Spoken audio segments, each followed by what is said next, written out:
Hello everyone, hope you all are fine. आज हम class 4th का ईवीएस का 6th चैप्टर जिसका नाम है हैप्पी एंड हेल्दी लिविंग, इसे पढ़ेंगे, समझेंगे और इसकी एक्सरसाइजेस करेंगे। जैसे कि चैप्टर का नाम है हैप्पी एंड हेल्दी लिविंग, तो इसका क्या मतलब होता है। हैप्पी का मतलब होता है खुश, ठीक है, और हेल्दी का मतलब होता है स्वस्थ, एंड लिविंग मतलब आप यहाँ पर बोलेंगे जीवन। ओके तो पूरा जो टॉपिक है उसका मतलब है खुश और स्वस्थ जीवन। मतलब अगर हमारा शरीर स्वस्थ है, तंदुरुस्त है और मन प्रसन्न है तो हमारा जीवन कैसा होगा, बहुत अच्छा होगा, है ना। तो हमारा शरीर तंदुरुस्त हो और मन प्रसन्न रहे, तो इसी के बारे में हम पढ़ेंगे कि हमारा मन कैसे खुश रह सकता है और हमारा शरीर कैसे तंदुरुस्त रह सकता है। ठीक है, तो चलिए शुरू करते हैं। All of us feel happy at different times and for different reasons. When do you feel happy? Right your answers in the bubbles given below. तो यहाँ बोला गया है कि हम सब कभी ना कभी खुश जरूर होते हैं, है ना, अलग अलग कारणों से। All of us feel happy, हम सभी खुशी महसूस करते हैं एट डिफरेंट टाइम्स मतलब अलग अलग समय पर, एंड फॉर डिफरेंट रीजंस और अलग अलग कारणों से। When do you feel happy, आप कब खुश हुए?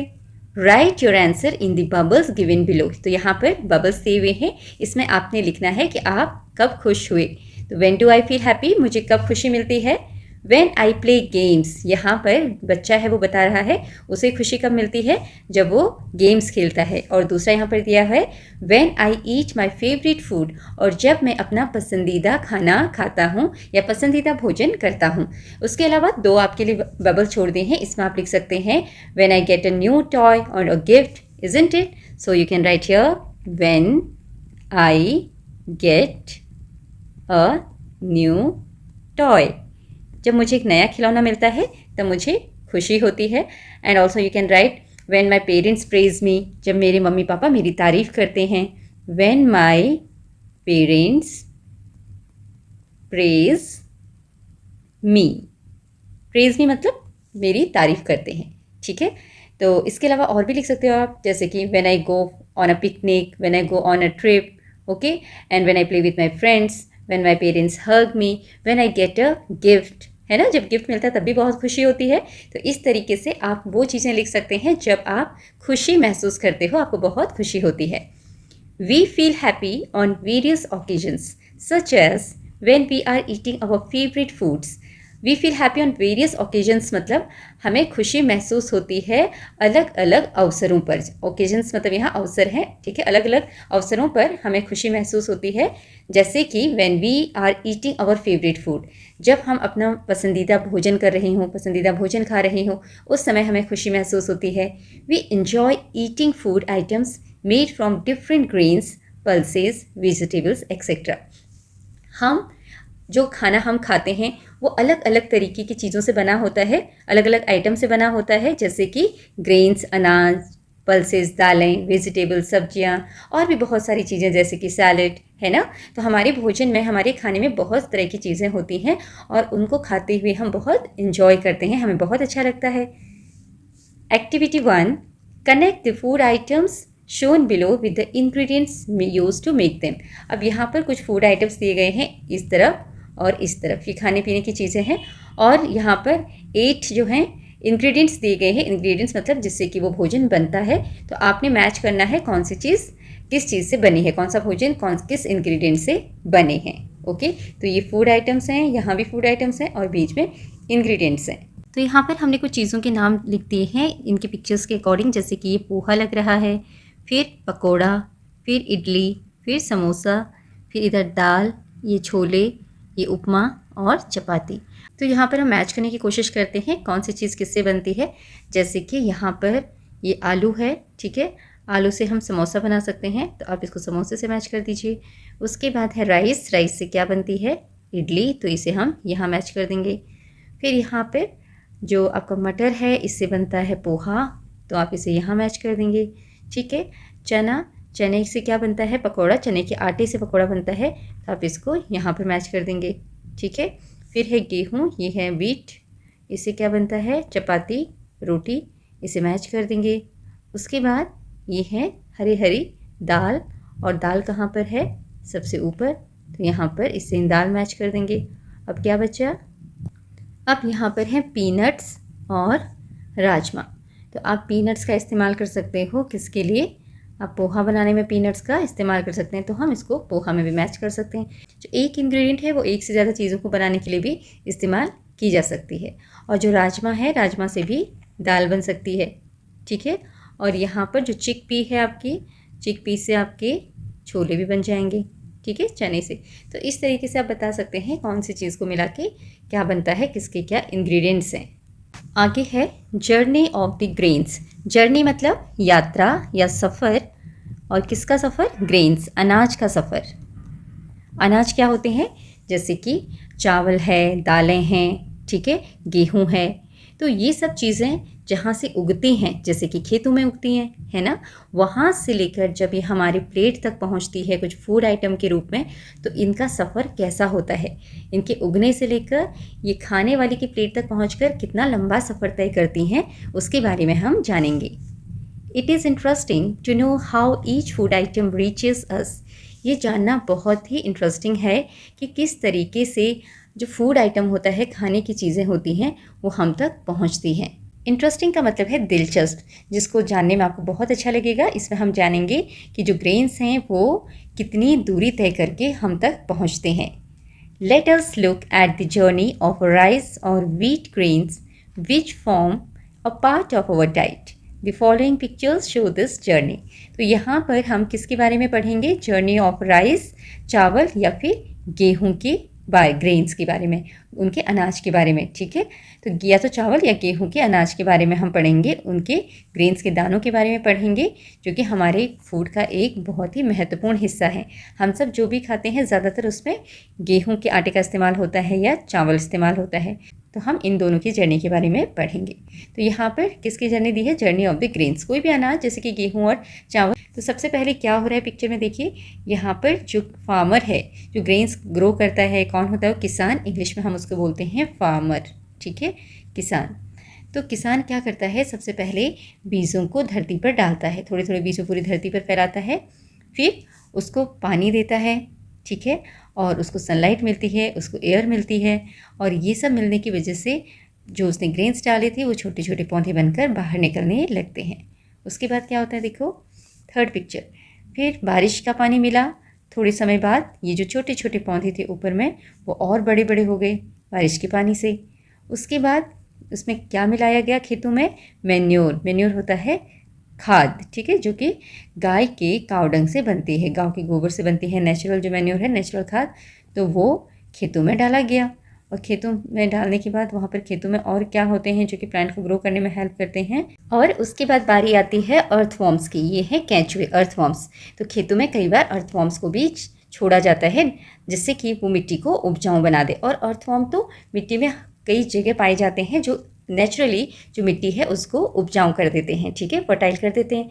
उसके बाद जब पौधे अच्छे से ग्रो हो जाते हैं तो स्केयर क्रो का भी यूज़ किया जाता है। ये है ना स्केयर क्रो, ताकि जो बाहरी जानवर हैं वो खेतों को कोई नुकसान ना पहुंचाए। तो किसान उनकी चौकीदारी भी करता है, रखवाली भी करता है, फसल जब तक अच्छे से नहीं बन जाती। तो देखो कैसे स्केयर क्रो यूज़ किया जा रहा है, ताकि किसी को भी जो भी इन खेतों में नुकसान पहुंचाने के लिए आए उसको डराया जा सके, है ना। फिर उसके बाद किसान जो वीड्स वगैरह होते हैं, फालतू घास वगैरह उगी होती है, उसको निकाल देता है ताकि प्लांट्स अच्छे से ग्रो हो जाएं और फसल बन जाए। अब यहाँ पर देखो, पहले आपको ग्रीन ग्रीन से पत्ते दिखाई दे रहे थे, अब ये ब्राउन हो गए, ये पूरी तरीके से फसल पक चुकी है। फसल पकने के बाद किसान फसल को काटता है, जैसे इसमें काटा जा रहा है। उसको काटने के बाद फिर अनाज के जो दाने हैं उनको अलग करके बोरों में भरा जाता है, ठीक है। बड़े बड़े जो बैग्स होते हैं उसमें वो डालते हैं दानों को। उसके बाद जो दाने हैं उनको कहाँ भेजा जाता है, बोरों में पैक करके। जो बोरे हैं, राइस सैक हैं या फिर आपके व्हीट सैक हैं, इनको शॉप में भेजा जाता है। ये है शॉपकीपर। अभी तक तो ये कौन था, एक फार्मर था जो काम कर रहा था खेतों में। अब ये आया है हमारा शॉपकीपर, ठीक है। तो अब शॉपकीपर के पास भेजा जाता है शॉप में। उसके बाद शॉपकीपर से हम उसको खरीद कर लेकर आते हैं, जो भी अनाज है उसको हम घर में खरीद कर लेकर आते हैं और उसे खाना बनाते हैं। उसके बाद आखिरी में वो खाना हमारी प्लेट तक पहुंचता है ना।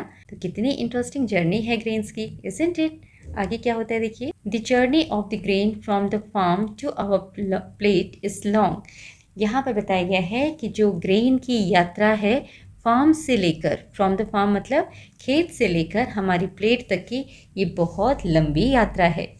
The efforts of people like farmers, sellers, etc.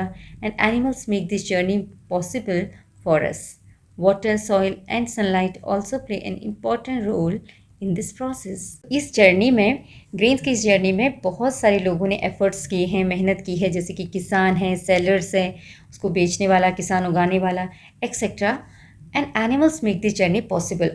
और लोगों के साथ साथ जो एनिमल्स हैं, जैसे कि काव है जिसका काव डंग यूज़ किया गया, अर्थवॉर्म्स हैं, इनकी वजह से ये जर्नी पॉसिबल हो पाती है।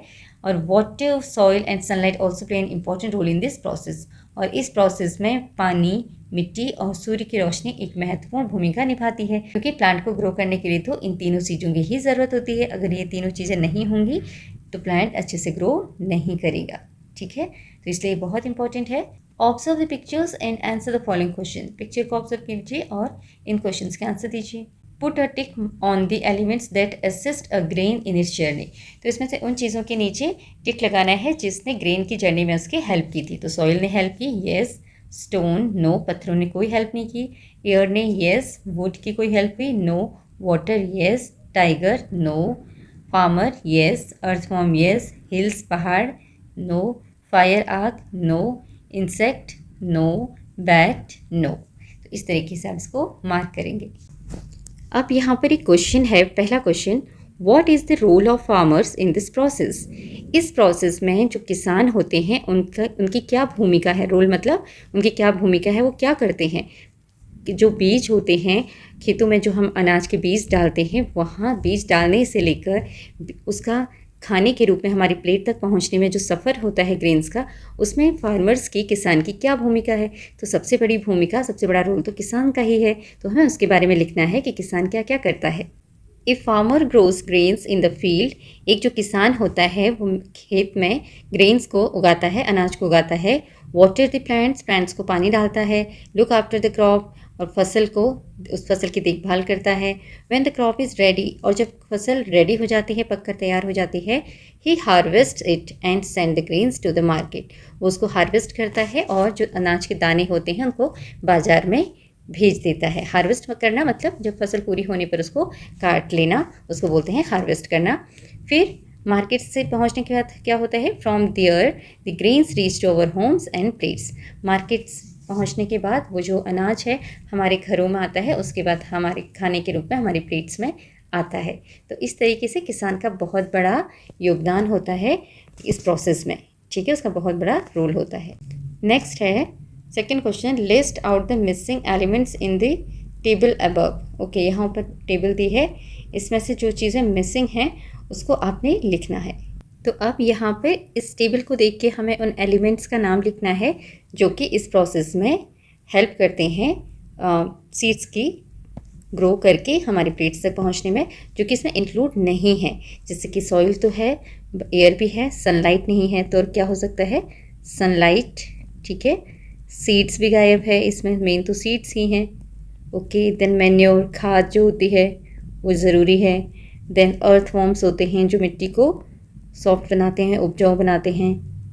ओके, तो ये एलिमेंट्स हैं जो सीड की जर्नी में उसकी मदद करते हैं, एक्सेट्रा। आप और भी चीज़ों के नाम यहाँ पर लिख सकते हो। From the time a seed is sown to the point when food reaches our plate, it is a remarkable journey.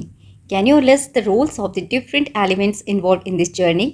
इसका मतलब है वो समय जब हम किसी बीज को उगाते हैं, ठीक है, ग्रो करते हैं, उस समय से लेकर, उस पॉइंट से लेकर तब तक जब तक कि वो खाना, वो फूड हमारे प्लेट तक आता है, ये पूरी जर्नी रिमार्केबल है। रिमार्केबल मतलब अद्भुत, है ना। खाने को उगाने से लेकर, अन्न को उगाने से लेकर हमारी प्लेट तक पहुंचने का जो सफ़र है वो बहुत ही अद्भुत है। Can you list the roles of different elements involve in this journey. तो इस यात्रा में जो अलग अलग एलिमेंट्स इन्वॉल्व होते हैं, जो कि अपना रोल प्ले करते हैं, जैसे कि सॉइल, मिट्टी का क्या रोल है इस जर्नी में, इस यात्रा में, वाटर, और भी बहुत सारी चीज़ें हैं, जैसे फार्मर, कैटल मतलब जानवर, shopkeeper, family members, any other. तो उनके बारे में आपने यहाँ पर बताना है कि इन सब का क्या क्या रोल है। तो इसका आंसर आप इस तरीके से बता सकते हैं, journey of food from farm to plate. Soil का क्या इंपॉर्टेंस है यहाँ पर, क्या उसका रोल है। It gives nutrients to the seed to grow into a healthy plant. जो मिट्टी है उससे सीड को, बीज को न्यूट्रिएंट्स मिलते हैं, पोषक तत्व मिलते हैं, जिससे एक हेल्दी प्लांट बनता है, ग्रो करता है। वाटर, पानी का क्या महत्व है? पानी प्लांट को ग्रो करने के लिए ज़रूरी होता है, उसको मजबूत बनाने में, हरा भरा रखने में। तो helps the plants to grow strong and stay green. और उसको, जो पानी है उसको ग्रो करने में और उसको हेल्दी रखने में और ग्रीन रखने में, हरा भरा रखने में मदद करता है। फिर है सनलाइट, रोशनी, जो सूरज की रोशनी होती है। It gives energy to the plants to make food. जो सनलाइट से ही तो प्लांट्स अपना खाना बनाते हैं, तो सनलाइट से उसको क्या मिलता है? एनर्जी मिलती है। फार्मर का क्या रोल है किसान का? किसान ही तो बीजों को बोता है। Sows the seeds, takes care of the crop and harvest them. जो फार्मर है वो सीड को ग्रो करता है, उगाता है, takes care of the crops, फसल की देखभाल करता है और उसको हार्वेस्ट करता है। जब वो पूरा तैयार हो जाता है, फसल पूरी तैयार हो जाती है, उसको वो काटता है। फिर कैटल मतलब जानवर। जानवरों का क्या उपयोग है, क्या रोल है? Help the farmer by ploughing fields and giving manure for crops.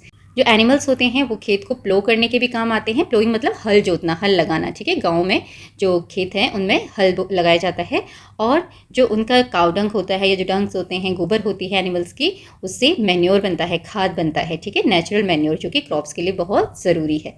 फिर है shopkeeper sells the food items to us in the shop.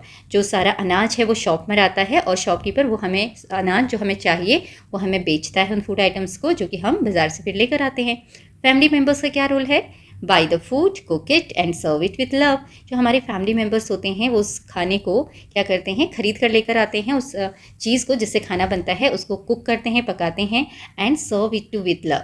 और उस खाने को बड़े प्यार से हमें परोसते हैं, देते हैं, और जिसे हम खाते हैं। फिर है एनी अदर, और कोई चीज़ जो हेल्प करती है, जिसका कुछ और रोल है, तो आप यहाँ पर लिख सकते हैं ट्रांसपोर्ट वर्कर्स। ट्रांसपोर्ट वर्कर मतलब जो ट्रांसपोर्ट करते हैं सामान को इधर से उधर। जैसे खेतों में ऐसे जो अनाज है उसको शॉप तक कौन लेकर जाएगा, दुकानों तक कौन लेकर जाएगा? ट्रांसपोर्ट वाले, गाड़ियाँ चाहिए उसके लिए, तो उनका रोल आप यहाँ पे बता सकते हैं। ट्रांसपोर्ट वर्कर जो है, ट्रांसपोर्ट पे काम करने वाले जो लोग हैं वो क्या करते हैं?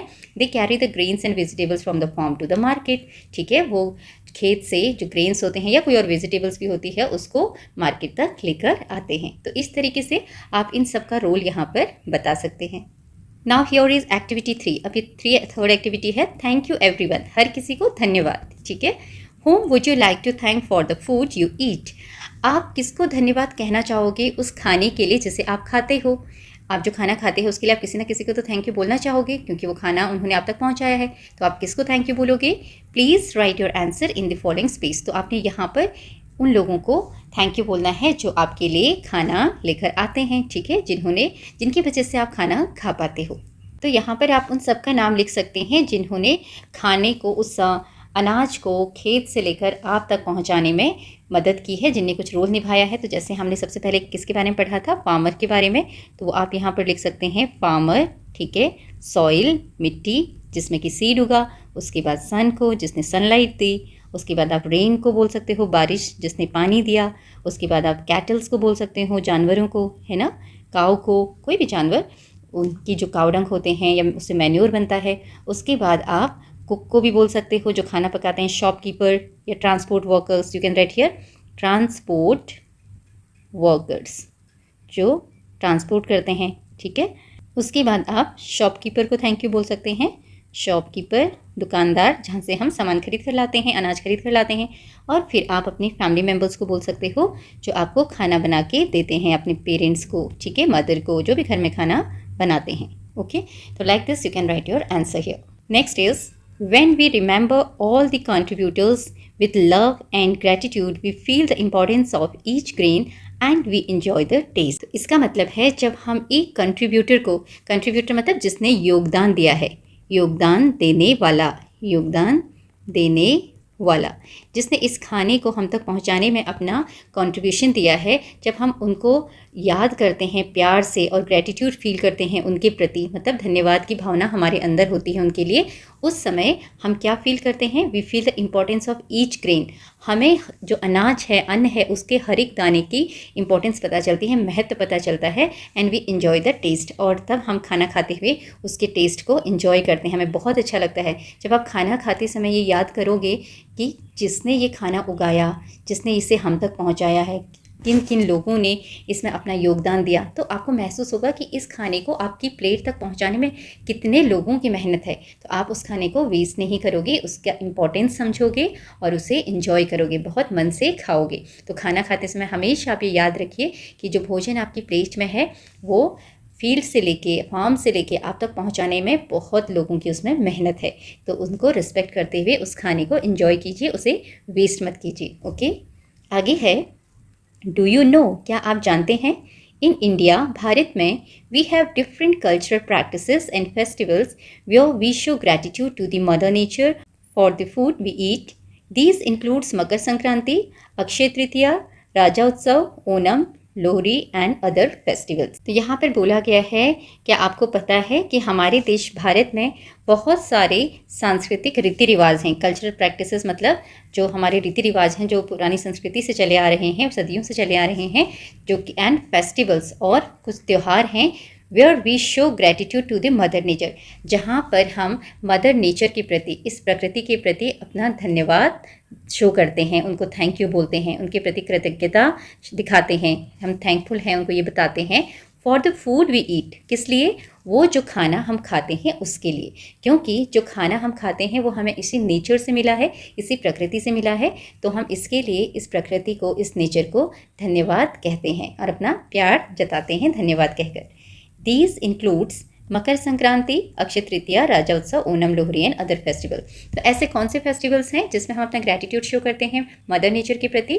दे आर मकर संक्रांति, ये त्यौहार है, Akshay Tritiya, Raja Utsav, Onam, Lohri and other festival. There are so many other festival where we show gratitude to the mother nature. Okay, तो आपको जो फेस्टिवल्स हैं उसके नाम पता कीजिएगा। तो देखो यहाँ पर जो पिक्चर्स हैं ये अलग अलग फेस्टिवल्स की हैं जिसमें कि लोग अपना ग्रेटिट्यूड शो करते हैं। माइंडफुल ईटिंग, तो यहाँ पर हम माइंडफुल ईटिंग क्या होती है इसके बारे में जानेंगे। वैसे तो इस शब्द का मतलब होता है सचेत रहकर खाना खाना, सचेत होकर खाना खाना या सजग रहकर भोजन करना, ठीक है।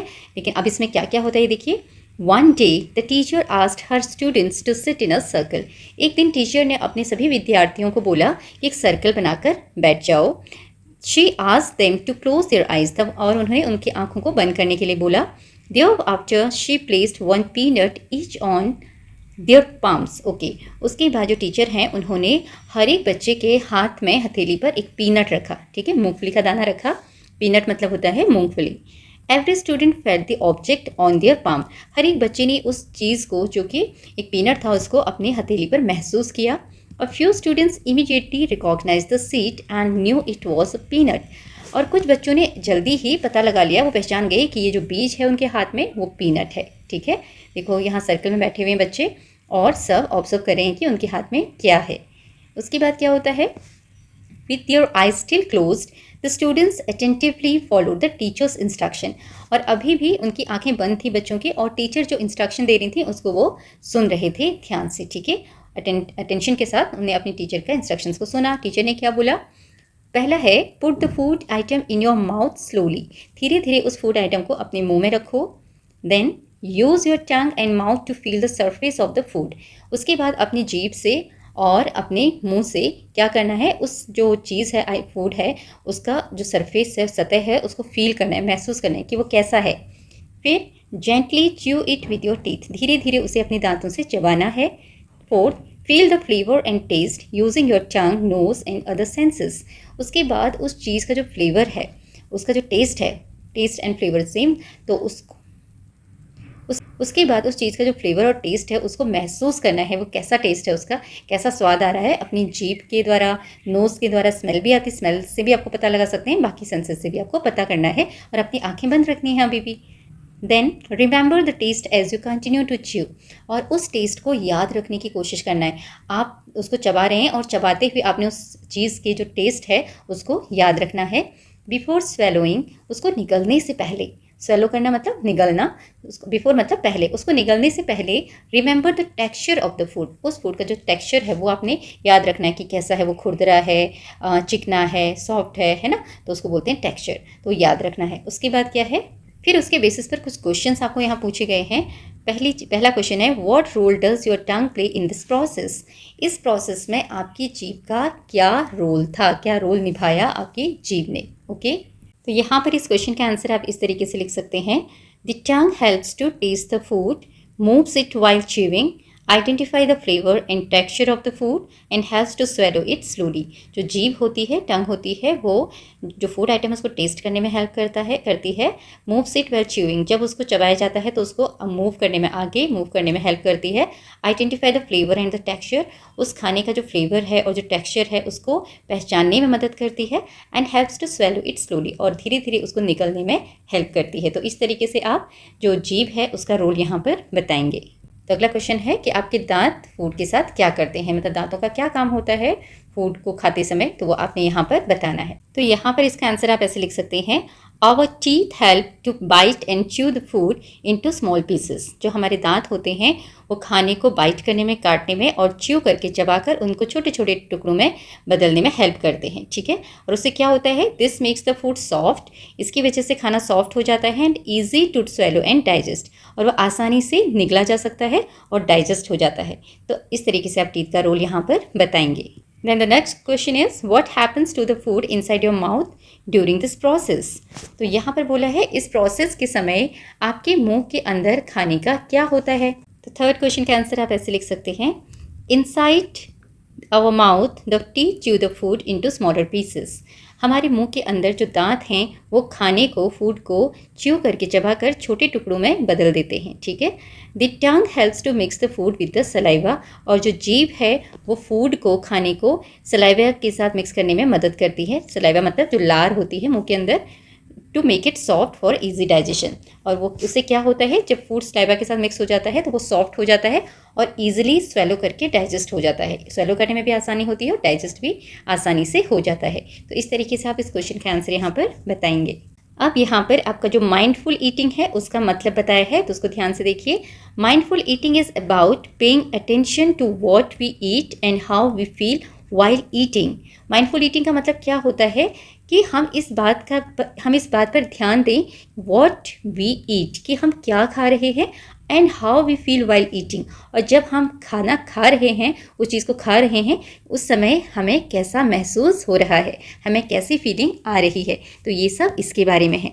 When we eat slowly and focus on each bite, we can enjoy our food better। जब हम धीरे धीरे खाने को खाते हैं और हर एक कौर के ऊपर, हर एक बाइट, हर एक टुकड़े पर हमारा फोकस रहता है, ध्यान रहता है, तब हम उस खाने को और अच्छे तरीके से एंजॉय करते हैं। We can enjoy our food better, मतलब हम खाने को और ज़्यादा अच्छे तरीके से एंजॉय कर सकते हैं। क्या होता है, अक्सर बच्चे खाना कैसे खाते हैं, मोबाइल देखते हुए, टीवी देखते हुए, है ना।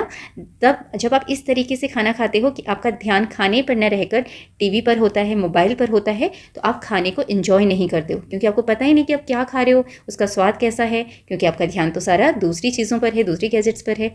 इसीलिए उसको हम माइंडफुल ईटिंग नहीं कहेंगे। और जब हम माइंडफुल ईटिंग नहीं करते हैं, अच्छी तरीके से ध्यान देकर, स्वाद लेकर खाना नहीं खाते हैं, तो उसका हमारे शरीर पर ज़्यादा अच्छा असर नहीं होता है। खाना तभी हमें मदद करता है, तभी हमें एनर्जी देता है अच्छी तरीके से, जब हम उसे बहुत ध्यान से, हर एक चीज़ को ध्यान में रखकर, उसका स्वाद लेकर खाते हैं। तो जब भी आप खाना खाओ तो हर एक बाइट का मजा लो, उसे एंजॉय करो कि वो क्या चीज़ है, उसका टेस्ट कैसा है ना, उसे फील करके खाओ। तो खाना खाते समय मोबाइल या टीवी आपने नहीं देखना चाहिए। It helps us make healthier choices and appreciate the food we have। और जब हम माइंडफुल ईटिंग करते हैं तो हमें ये समझ में आता है कि हमारे लिए कौन सी खाने की चीज़ ज़्यादा अच्छी है, ज़्यादा हेल्दी है, हमें क्या खाना चाहिए, क्या नहीं खाना चाहिए, और हम खाने को अप्रिशिएट करते हैं, उसकी तारीफ़ करते हैं। सोचो अगर आपकी मम्मा ने आपके लिए टेस्टी सा खाना बनाया है और आप उस खाने को खाते समय आप अपना कार्टून देख रहे हो, कार्टून चैनल देख रहे हो टीवी पर, तो आपका सारा ध्यान उस खाने पर ना होकर उस टीवी चैनल पर होगा, उस कार्टून चैनल पर होगा, तो आप तो वो टेस्टी खाना एंजॉय नहीं कर पाओगे जो आपकी मम्मा ने आपके लिए बनाया है ना। आपको पता ही नहीं चलेगा मम्मा ने कितने प्यार से कितनी टेस्टी चीज़ बनाई है, आप खा लोगे, बस हो गया, आपको पता ही नहीं चलेगा कि खाना कब ख़त्म हो गया और उसका टेस्ट कैसा था, क्या था, आपको नहीं समझ में आएगा। तो that is not a good thing. इसीलिए आपको माइंडफुल ईटिंग करनी है, खाने को ध्यान से, अच्छी तरीके से महसूस करते हुए, फील करते हुए हर एक बाइट को एंजॉय करना है। So the next time you eat, try focusing on what you eat, chewing your food well and enjoying every bite fully। तो यही बात यहाँ पर बताई गई है। नेक्स्ट टाइम जब भी आप खाना खाएं तो उस समय आपका फोकस आपके खाने पर होना चाहिए कि आप क्या खा रहे हो, इस पर होना चाहिए आपका सारा ध्यान। च्यूइंग योर फूड वेल, और अपने खाने को बहुत अच्छे तरीके से आराम से चबा के अपने खाना खाना है और हर एक बाइट को एंजॉय करते हुए, फुल्ली एंजॉय करते हुए उसे खाना है। तभी आपको अच्छा महसूस होगा उस खाने को खाकर। तो यहाँ पर आप माइंडफुल ईटिंग क्या है, व्हाट इज़ माइंडफुल ईटिंग, उसको इस तरीके से बता सकते हैं। Mindful eating means to eat the food with full attention. Mindful eating का मतलब है खाने को पूरे अटेंशन के साथ ध्यानपूर्वक खाना and enjoying every bite of it, और उसके हर एक बाइट को एंजॉय करना। ओके तो अगर आपसे पूछा जाए what is mindful eating, then you can give this answer. Next is valuing food. इसका मतलब है भोजन का मूल्य समझना या खाने की कदर करना, है ना, उसकी इंपॉर्टेंस समझना। Every grain is precious. हर एक दाना प्रीशियस है। प्रीशियस मतलब कीमती, इम्पॉर्टेंट, है ना, जिसका कोई मूल्य नहीं होता, जिसका बेशकीमती भी बोलते हो। तो हर एक दाना बहुमूल्य है। Do you eat every grain of food serve on your plate. क्या आप आपकी प्लेट में जो खाना दिया जाता है उसका हर एक ग्रेन को खाते हो, हर एक दाने को खाते हो। When we waste food, we fail to respect the hard efforts of everyone who helped bring food to our plate. जब आप किसी खाने को वेस्ट करते हो उस समय आप उन सब लोगों को डिसरिस्पेक्ट कर रहे हो, उनकी रिस्पेक्ट नहीं कर रहे हो, जिन्होंने आपके इस खाने को आपके प्लेट तक पहुंचाने में मेहनत की है, जिनने एफ़र्ट्स की हैं। बहुत सारे लोग, आपने पढ़ा है, बहुत सारे लोगों के एफ़र्ट्स होते हैं खाने को फार्म से लेकर आपकी प्लेट तक पहुंचाने में। लेकिन अगर आप उस खाने को बर्बाद करते हो तो आप उन सब लोगों की मेहनत को बर्बाद कर रहे हो, वेस्ट कर रहे हो, उनकी रिस्पेक्ट नहीं कर रहे हो, उनका आदर सम्मान नहीं कर रहे हो, ऐसा समझा जाता है। You are fail to respect them. आप उनको रिस्पेक्ट करने में फेल हो रहे हो, मतलब उनका आप रिस्पेक्ट नहीं कर रहे हो अगर आप खाने को बर्बाद कर रहे हो। तो अगर हम उनकी रिस्पेक्ट करना चाहते हैं जिन्होंने हम तक खाना पहुंचाया है, तो हमें क्या करना है, हमें खाने को बिल्कुल भी बर्बाद नहीं करना है। Okay next is activity 4। यहाँ पर एक और एक्टिविटी है। For a week keep a record of the food you eat for breakfast, lunch and dinner. एक हफ्ते तक आपने ब्रेकफास्ट में, लंच में, डिनर में क्या क्या चीज़ें खाई हैं उसका एक रिकॉर्ड रखना है। यहाँ पर आपको टेबल दी हुई है। After every meal make an entry in the following table. हर एक खाना खाने के बाद, जो मील है आपका, भोजन है, उसको खाने के बाद आपने यहाँ पर एंट्री करनी है। एंट्री में क्या करना है आपने, if you ate everything right yes and add a happy smiley. If you left some food right no and ate a sad face. Okay तो मान लीजिए यहाँ पर आपने ब्रेकफास्ट लिखा है। ब्रेकफास्ट में क्या खाया आपने, मान लीजिए आपने पोहा खाया, ठीक है। लंच में आपने दाल राइस खाई, ओके। एंड डिनर में आपने सब्जी और चपाती खाई। तो इसके आगे आपने क्या करना है, डिड यू ईट फुली। आपने क्या उस दिन पूरा खाना अच्छे तरीके से खाया, पूरा खाया। अगर आपने अच्छे तरीके से खाया तो आप क्या लिखेंगे इसमें, येस, ठीक है। डिड यू वेस्ट, नहीं, नो, आपने वेस्ट नहीं किया। And how you feel, how do you feel, आपको कैसा लगा, आपको हाउ डू यू फील, आपको कैसा लगा, आप खुश हुए क्योंकि आपने खाना वेस्ट नहीं किया, तो आप इसमें एक हाउ डू यू फील, आपको कैसा लगा, आप खुश हुए क्योंकि आपने खाना वेस्ट नहीं किया, तो आप इसमें एक स्माइली बनाएंगे इस तरीके से, ठीक है। और अगर आपने कुछ वेस्ट किया है, नहीं खाया है, तो आप वहाँ पर सैड बनाएंगे। अगर आप दुखी हो तो आप सैड फेस बनाएंगे क्योंकि आपने खाना छोड़ा है। तो ऐसे ही आपने पूरा इसे कंप्लीट करना है 1 वीक तक। After that right what will you do. First question is if someone offers you food more than you need. तो यहाँ पर आपने बताना है कि अगर आपको कोई आपकी ज़रूरत से ज़्यादा, जितना आपको चाहिए उससे ज़्यादा खाना ऑफर करता है तो आप क्या करोगे। तो यहाँ पर आप इस तरीके से आंसर बता सकते हैं, I will say thank them politely. हम उनको प्यार से, पोलाइटली से, विनम्रता से थैंक यू बोलेंगे। And take only that I can eat, और मैं वही लूँगा, उतना ही लूँगा जो कि मैं खा सकता हूँ या खा सकती हूँ, ठीक है। तो आप अगर नहीं खा सकते हैं ज़्यादा तो आप उसको नहीं लेना, आप उनको मना कर दीजिएगा थैंक यू बोल के। तो ये एक अच्छा तरीका होता है खाने को वेस्ट होने से बचाने का। Okay next question, if you do not like a food item on your plate. अगर आपकी प्लेट में कोई फूड आइटम ऐसा है जो आपको पसंद नहीं है, आपको खाना दिया गया है, उसमें आपको ऐसी चीज़ मिल गई जो आपको पसंद नहीं है, तो आप क्या करोगे। तो यहाँ पर आप इसका आंसर ऐसे लिख सकते हैं, I will not waste the food and try to eat what I can. मतलब अगर वो मुझे नहीं भी पसंद है तो मैं उस खाने को बर्बाद नहीं करूँगा या करूँगी, और उसे खाने की कोशिश करूँगा या करूँगी जितना भी मैं उसे खा सकता हूँ या खा सकती हूँ। क्योंकि अगर हम खाने को वेस्ट करेंगे तो इसका मतलब हम उन सब लोगों की डिसरिस्पेक्ट कर रहे हैं जिन्होंने खाने को हम तक पहुँचाया है। So we should not do that. तो इस तरीके से आप यहाँ पर बता सकते हैं। Come to next, enjoy sports. और खाने के साथ साथ अब किसकी बारी है, खाने के साथ साथ अब बारी है स्पोर्ट्स की। क्योंकि जिस तरीके से अच्छा खाना हमारे शरीर के लिए, हमारे हेल्थ के लिए अच्छा होता है, वैसे ही स्पोर्ट्स भी हमारे शरीर को हेल्दी रखने के लिए बहुत ज़रूरी है। Look at the picture below, यहाँ पर एक पिक्चर दी है, आपने इसमें देखना है। देखो बच्चे कितने तरह के गेम्स खेल रहे हैं, कोई साइकिलिंग कर रहा है, कोई बैडमिंटन खेल रहा है, कोई स्लाइड में खेल रहा है, कोई स्विंग में खेल रहा है, कोई यहाँ बॉल से खेल रहे हैं, ठीक है, फुटबॉल है, there is also ball, one girl is sitting and reading something. तो बहुत सारे बच्चे इस तरीके से खेल रहे हैं। आई थिंक ये हाइड एंड सीक खेल रहे हैं। तो आउटडोर गेम्स खेलना बहुत ज़रूरी है। ओके, यहाँ पर क्वेश्चन है identify the activities people are engaged in. यहाँ पर कौन कौन सी एक्टिविटीज़ हो रही हैं जिसमें कि लोग इंगेज्ड हैं, तो यहाँ पर आपने उसे बताना है। तो यहाँ पर कुछ एक्टिविटीज़ के नाम लिख दिए हैं, इस तरीके से आप बता सकते हैं। Playing badminton, cycling, sliding, swinging, playing football, playing handball, reading, playing with ball, walking. Okay, तो बहुत सारी चीज़ें हैं जो बच्चे कर रहे हैं, तो वो आप यहाँ पर लिखेंगे। Then there is a question, ये क्वेश्चन है which physical activities do you do in your daily life. तो यहाँ पर आपने अपनी पसंदीदा चीज़ों के बारे में बताना है जो फिजिकल एक्टिविटी आप करते हो, जो भी आप एक्टिविटी करते हो, बाहर घूमना फिरना, साइकिलिंग, जैसे आपने भी पिक्चर में देखा, उसमें से आप क्या क्या करते हो वो सब आपने यहाँ पर बताना है। You can right I do cycling, okay, I play football, I play what ever game you like, वो आप यहाँ पर लिखेंगे जो भी आप करते हैं। स्विमिंग, ओके, फिजिकल एक्टिविटी, घर के अंदर बैठ के नहीं, घर से बाहर जो एक्टिविटीज़ करते हो खेलते हुए, वो एक्टिविटीज़ आपने यहाँ पर बतानी है। Then second is how do you feel on a day when you play a lot. जिस दिन आप बहुत ज़्यादा खेलते हो उस दिन आपको कैसा महसूस होता है। तो यहाँ पर आपके इसमें आंसर्स अलग अलग तरीके के हो सकते हैं। जिस दिन हम बहुत ज़्यादा खेलते हैं उस दिन हमें बहुत खुशी भी होती है कि आज हमको बहुत खेलने को मिला, और हमें बहुत थकान भी होती है ना। बहुत ज़्यादा हम खेल लेते हैं तो सांस फूलती है, या फिर हमें बहुत थकान लगती है, या हमें बहुत प्यास लगती है। तो उसके अकॉर्डिंग आप अपने आंसर्स यहाँ पर लिख सकते हैं। So this is just for an example के लिए आंसर लिखा है on a day when I play a lot. वो दिन जब मैं बहुत खेलता या खेलती हूँ, I feel very happy and tired too. मुझे बहुत खुशी होती है और मैं बहुत थक भी जाता हूँ या जाती हूँ। Okay, now find out can you name the games depicted in the pictures below. Okay, यहाँ पर कुछ गेम्स दिए हुए हैं, इनके नाम आपने बताने हैं। ये गेम क्या है, गिल्ली डंडा।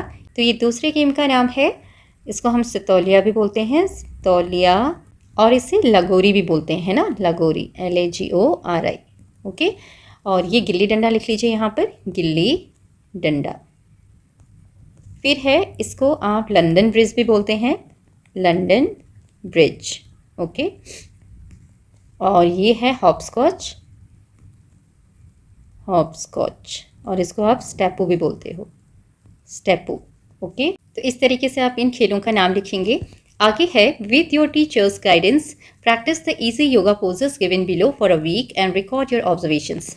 आप अपनी टीचर्स की गाइडेंस में ये इजी तरह के योगा के पोजेस हैं, इनको करेंगे एक हफ्ते तक, और जो भी आपने ऑब्जर्व किया उसको रिकॉर्ड करेंगे, लिखेंगे, ठीक है। Along with the good food we also need to exercise regularly to stay healthy. हमें खाने के साथ साथ, अच्छे भोजन के साथ हमें अच्छी एक्सरसाइज करने की भी ज़रूरत होती है रेगुलरली, ताकि हम हेल्दी रहें। Regular physical activities like playing in open fields with friends, running, jumping, cycling and skipping are necessary to keep us strong and energetic.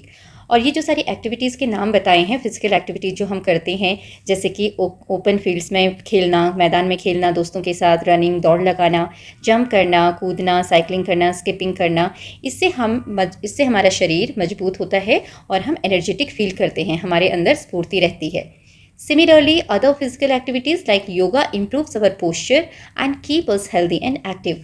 और जैसे कि दूसरी फिजिकल एक्सरसाइजेज हैं या एक्टिविटीज़ हैं, जैसे कि योगा करते हैं हम, इससे हमारा जो पोस्चर होता है, शरीर की जो बनावट होती है, ढांचा होता है, वो सही रहता है। हमें सही से बैठना, खड़े होना, वो एक अच्छे तरीके से हमें आ जाता है, उससे हमारा शरीर शेप ठीक रहता है। And keep us happy and active, और जो योगा होता है वो हमें खुश रखता है और एक्टिव बना के रखता है। खेल yoga, the textbook on physical education and well-being provides many interesting exercises and games. और जो आपकी खेल योगा की जो टेक्स्ट बुक है, उस जो फिजिकल एजुकेशन की बुक है, उसमें आपको बहुत ही इंटरेस्टिंग एक्सरसाइजेस और गेम्स मिल जाएंगे, जिससे कि आप अपनी बॉडी को फिट, एक्टिव और हेल्दी बना सकते हो। तो यहाँ पर कुछ एक पोज दिया हुआ है, इस तरीके से आप पोज बना सकते हैं, और बच्चे देखो कैसे एंजॉय कर रहे हैं फिजिकल एक्टिविटीज़। तो ऐसे ही आप भी अपने दोस्तों के साथ मिलकर फिजिकल एक्टिविटीज़ कीजिए, जिससे आपको हैप्पीनेस भी होगी, खुशी भी होगी, और आपका शरीर भी स्वस्थ रहेगा। स्लीप वेल टू, स्लीप मतलब सोना, वेल मतलब अच्छी तरीके से, टू मतलब भी, अच्छी तरीके से सोना भी जरूरी है। Think about a day when you exercised और प्लेड अ लॉट। किसी एक दिन के बारे में सोचो जब आपने बहुत ज़्यादा एक्सरसाइज की हो और या फिर बहुत ज़्यादा खेला हो। What do you think would happen if you did not sleep well after that? क्या होगा अगर आप उसके बाद अच्छी तरीके से सोओगे नहीं तो?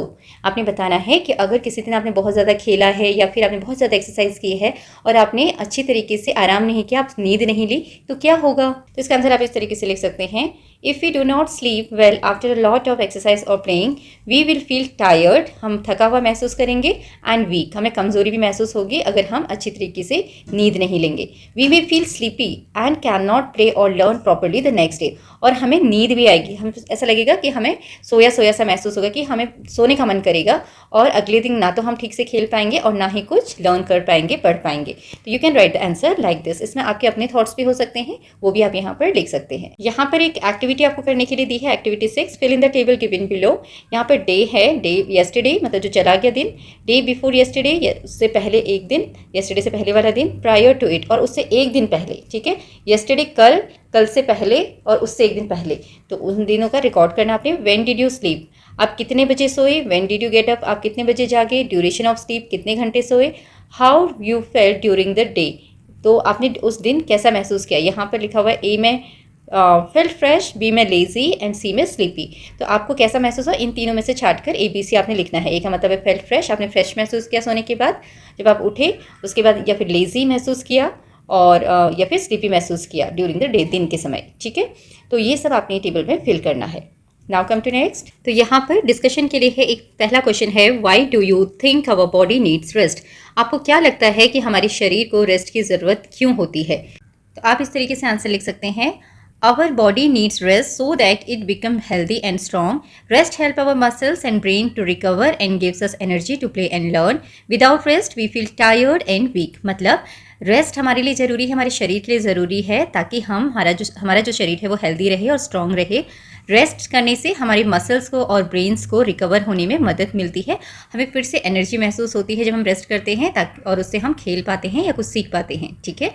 Without rest we feel tired and weak, बिना रेस्ट के हमें थकान महसूस होती है और हमें कमजोरी महसूस होती है, ठीक है। अगर हम रेस्ट नहीं करते तो हमारा शरीर एकदम कमज़ोर सा हमें महसूस होता है, थकान लगी रहती है, हमारा कोई भी काम करने में मन नहीं लगता, इसलिए रेस्ट करना बहुत ज़रूरी है। Next question, do you think it is important to rest after a busy day of exercise and play, why. Do you think, क्या आपको लगता है कि ये बहुत इंपॉर्टेंट है to rest after busy day of exercise and play, कि आप किसी दिन आपने बहुत काम किया हो, आप बहुत बिजी थे और या फिर आपने बहुत एक्सरसाइज किया, ठीक है, और खेला, तो उसके बाद रेस्ट करना ज़रूरी है, आपको ऐसा लगता है, वाई। बिल्कुल, ये बहुत ज़रूरी है। तो इसका आंसर आप ऐसे लिखेंगे, yes it is very important to rest after a busy day of exercise and play. ये आप क्वेश्चन में से लिखेंगे, because rest help our body to relax and get back the energy we used. क्योंकि rest करने से क्या होता है, हमें रिलैक्स महसूस होता है और हमारी जो एनर्जी हमने यूज़ कर दी है काम को करने में, एक्सरसाइज करने में, वो दोबारा से हमें मिलती है जब हम रेस्ट करते हैं। It also help our muscles grow strong and keep us healthy and happy.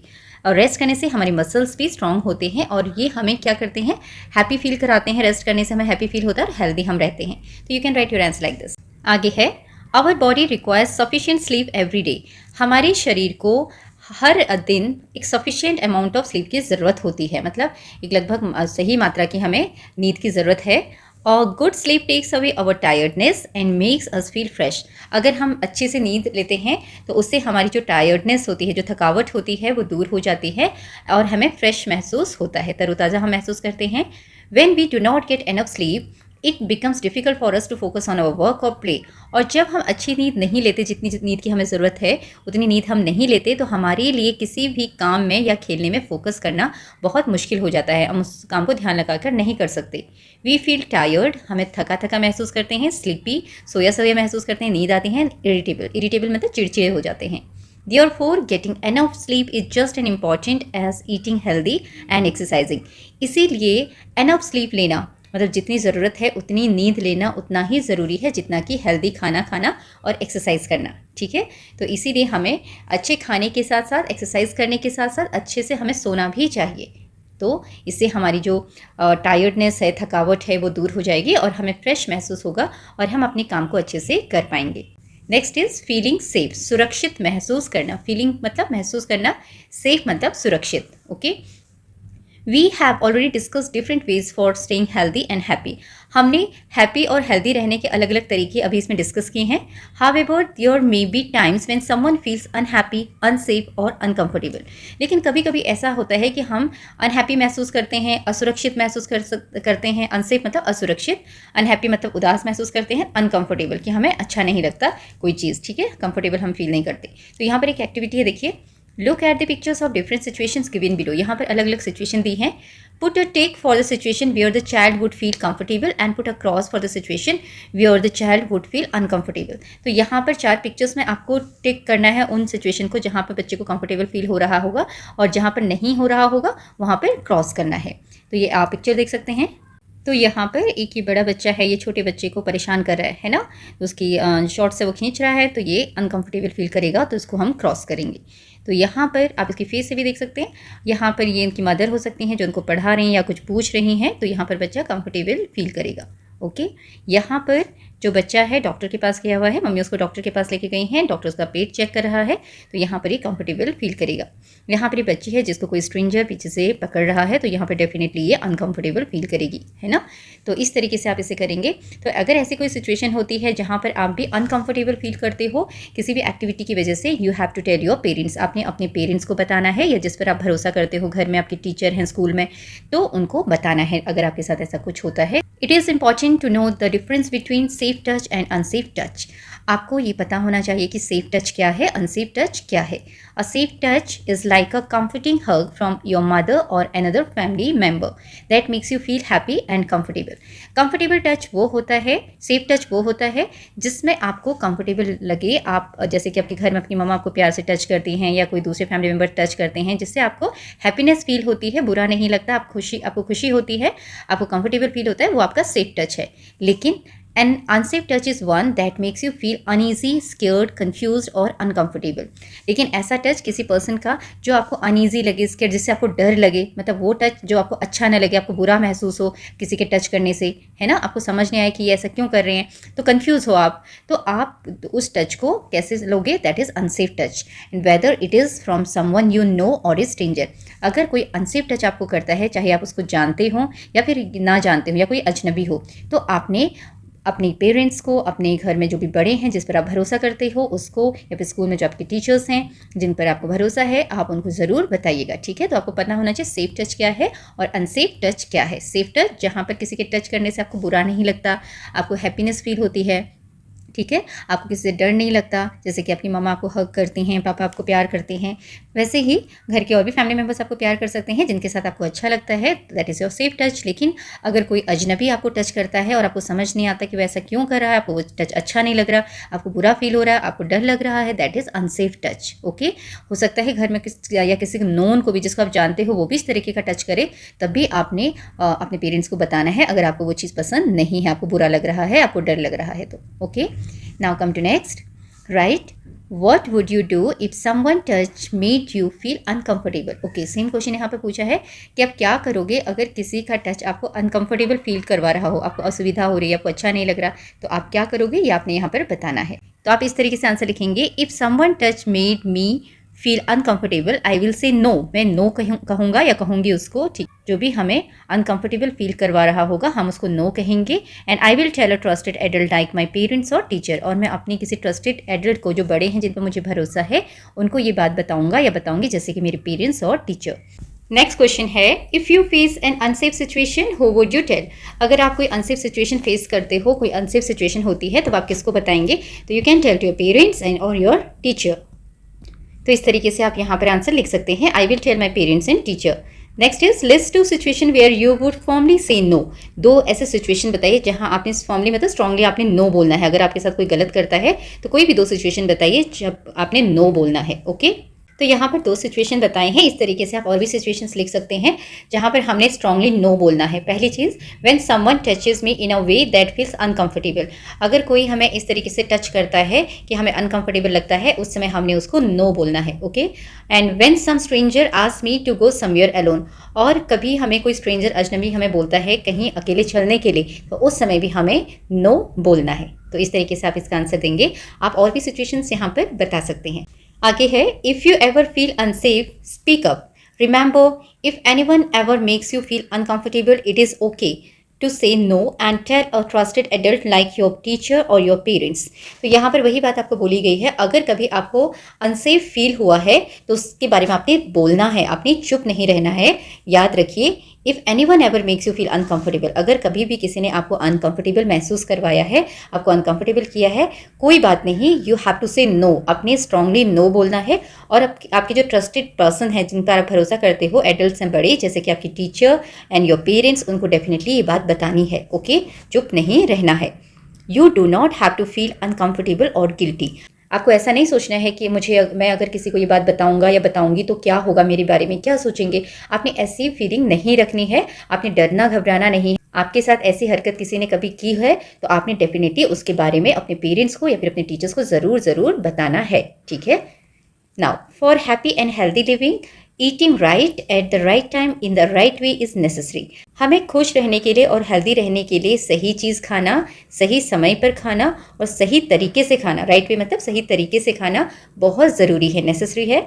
At the same time, उसी समय engaging in physical activities, resting and relaxing are equally important. और साथ साथ में हमें शारीरिक एक्टिविटीज़ करना भी ज़रूरी है, जैसे कि हम बाहर खेलते कूदते हैं, जैसे हमने अभी बहुत सारी फिजिकल एक्टिविटीज़ के बारे में चैप्टर में पढ़ा, वो सब करना भी बहुत ज़रूरी है। रेस्ट करना बहुत ज़रूरी है, रिलैक्स करना भी उतना ही ज़रूरी है।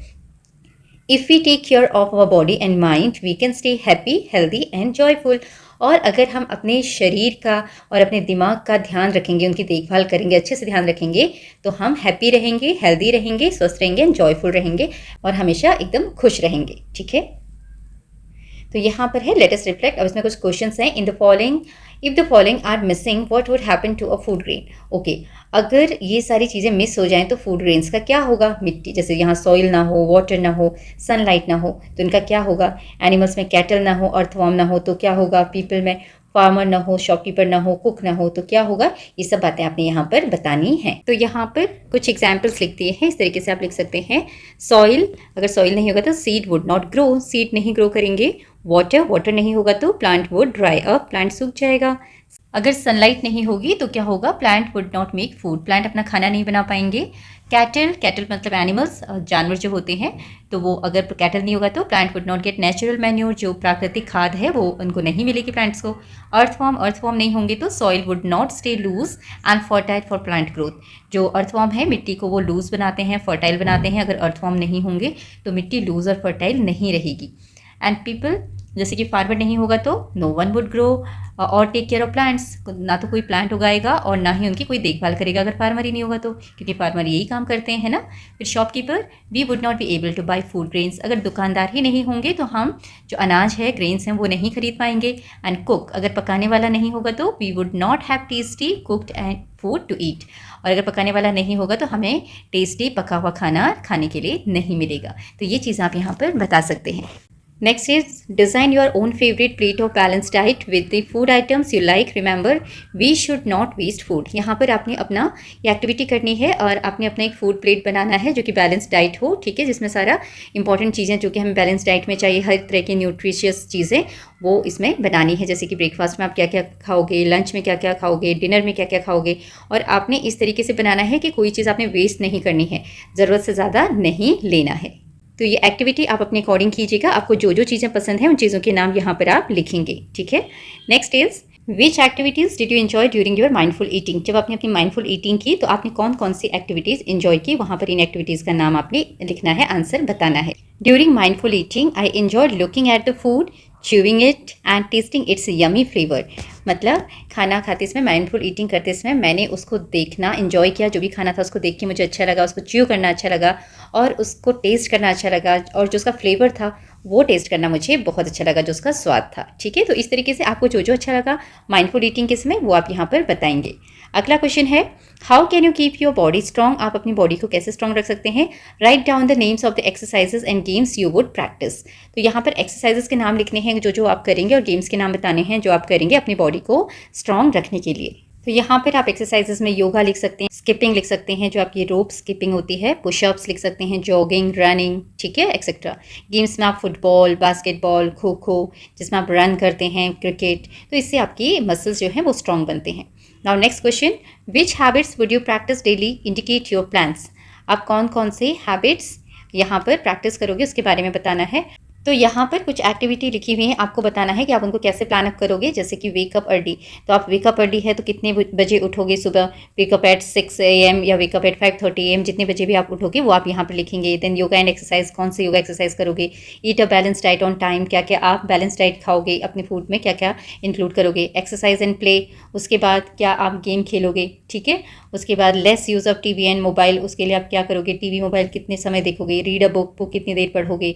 एंड स्लीप पीसफुली, अब कब सोने जाओगे, ये सारे आपने प्लान करने हैं। तो यहाँ पर एग्जाम्पल के लिए कुछ एक्टिविटीज़ लिखती हैं, जैसे कि वेकअप एट 5:30 AM, आप 6 AM भी लिख सकते हो, जितने बजे भी आपको उठना है उसके अकॉर्डिंग आप प्लान करेंगे। फिर जो भी आप योगा या एक्सरसाइज करोगे, जैसे कि फॉर 20 मिनट्स योगा या फिर 15 मिनट्स या 30 मिनट्स, वो आप यहाँ लिखेंगे। Then eat a balance diet on time, balance diet में आप क्या क्या खाएंगे, it includes fruits, vegetables, milk, cereals, अनाज, सलाद, दाल, ये सारे आपके जो बैलेंस डाइट है उसमें होना चाहिए। फिर एक्सरसाइज एंड प्ले, फिर से आप खेलोगे जैसे शाम को, तो यहाँ पर एक्सरसाइज फिर से दिया है, आप प्ले खेल सकते हैं, जैसे वॉलीबॉल फॉर 30 मिनट्स या फुटबॉल फॉर 30 मिनट्स, जो भी आपका पसंदीदा खेल है जो आप करते हो, शाम को खेलते हो, वो आप लिखेंगे। देन जॉगिंग कर सकते हैं आप फॉर 30 मिनट्स, है ना, फिर घूम फिर वॉक कर सकते हैं 30 minutes. Lace use of TV और मोबाइल, आप टीवी देख सकते हैं जस्ट फॉर 1 आवर, या जो भी टीवी और मोबाइल दोनों चीज़ आप देखते हैं तो कम से कम ज़्यादा से ज़्यादा 1 घंटा, उससे ज़्यादा नहीं, ओके।